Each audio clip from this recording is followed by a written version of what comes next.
तोंडचा घास असलेल्या श्री अन्न अभियानाचं उत्कृष्टता केंद्र हा बारामतीला पळून नेल्यानं सोलापूरकरांमध्ये अजित पवारांविषयी नाराजी पसरली आहे।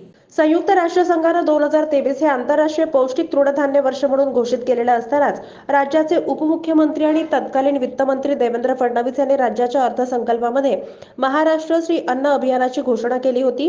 या अभियानासाठी तब्बल 200 कोटी रुपयांची तरतूद करून सोलापूर येथे श्री अन्न उत्कृष्टता केंद्र स्थापन करण्याची तरतूद शासनाने केली होती। मात्र सत्तेत अजित पवार गट सामील होताच श्री अन्न उत्कृष्टता केंद्राच्या ठिकाणात बदल करत हे केंद्र थेट बारामतीला हलवण्याचा निर्णय उपमुख्यमंत्री अजित पवार यांनी घेतला। त्यामुळे सोलापूरच्या हक्काचं पाणी पळवणाऱ्या अजित पवारांनी आता तर सोलापूरकरांच्या तोंडचा घास असलेल्या श्री अन्न अभियानाच्या उत्कृष्टता केंद्र बारामतीला हलवण्यात आल्यानं सोलापूरकरांमधून प्रचंड नाराजी व्यक्त होती। तृणधान्य प्रक्रिया आणि त्याच्यावर संशोधन करण्यासाठी श्री अन्न सुरक्षा केंद्र उत्कृष्ट केंद्र हे 2022-23ला बजेटमध्ये महाराष्ट्राचे त्यावेळेचे उपमुख्यमंत्री देवेंद्र फडणवीस यांनी 200 कोटी रुपयाचा प्रोजेक्ट सोलापूरसाठी मंजूर केला होता।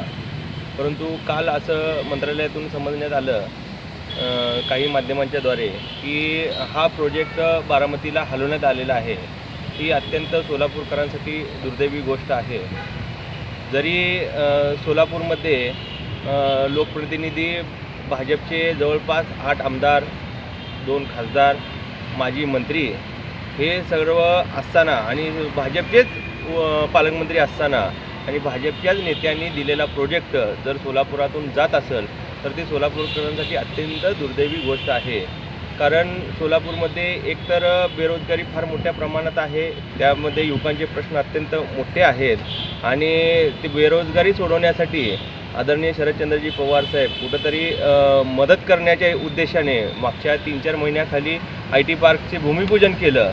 जे सत्तेत नाही ते लोक उद्योग आणण्यासाठी सोलापूरमध्ये प्रयत्न करत आहेत आणि जे सत्तेत आहेत ते लोक उद्योग इथून घेऊन जात आहेत। ही सोलापूरकरांसाठी अत्यंत दुर्दैवी गोष्ट आहे।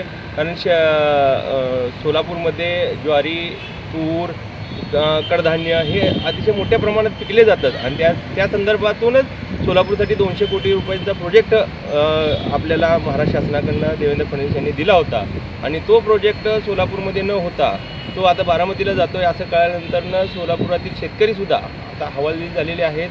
शेतकऱ्यांचे प्रश्न सोडवण्याचं जे केंद्र होणार होतं ते सुद्धा आता होत नाही आहे। ही सोलापूरकरांसाठी अत्यंत दुर्दैवी गोष्ट आहे। असं कधी कधी वाटतं की सोलापूरचे लोकप्रतिनिधी झोपलेत का काय आणि सोलापूरसाठी ते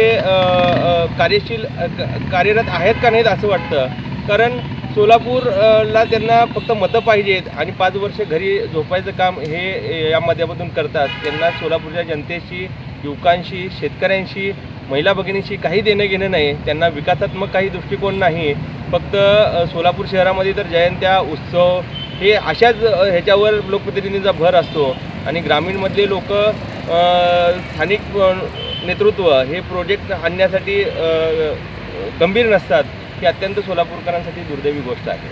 ते आत्तापर्यंत अनेक लोकप्रतिनिधींनी भरपूर मोठी स्वप्न दाखवले। करेरासारखा मोठा प्रोजेक्ट असू द्या, सायकलचा कारखान्यासंदर्भातला विषय असू द्या, असे अनेक मोठे प्रोजेक्ट दाखवण्यात आले आणि मध्यंतरी पण पाण्याचा प्रश्न असू द्या, पण ते लवादाचा विषय आहे। लवादाच्या विषयामध्ये आता आपण इतक्यात बोलणं योग्य नाही आणि त्यावेळेसुद्धा आम्ही त्यांच्या बाजूने भूमिका मांडली होती। लवाद ज्या पद्धतीने पाणी प्रश्न सांगतोय त्या पद्धतीने पाणी वाटप होणार आणि सोलापूरच्या हक्काचं पाणी कोण घेऊन जात नव्हतं। उलट जे पाणी त्यावेळेस कर्नाटकमध्ये जात होतं ते आम्ही थांबवा असं त्यावेळेच्या सरकारला बी सांगत होतो। आता तर नवीन सरकार आलं त्यांनीसुद्धा पाण्याचा प्रश्न आता सोलापूरमध्ये फार मोठ्या प्रमाणात गंभीर होणार आहे। आत्ता पावसाळा संपला आहे तर आपल्याला पाण्याची चणचण भासत आहे। आता भविष्यामध्ये तर उन्हाळ्यामध्ये तर आपल्याला टँकरची गरज लागेल काय अशी कुठे भीती आहे।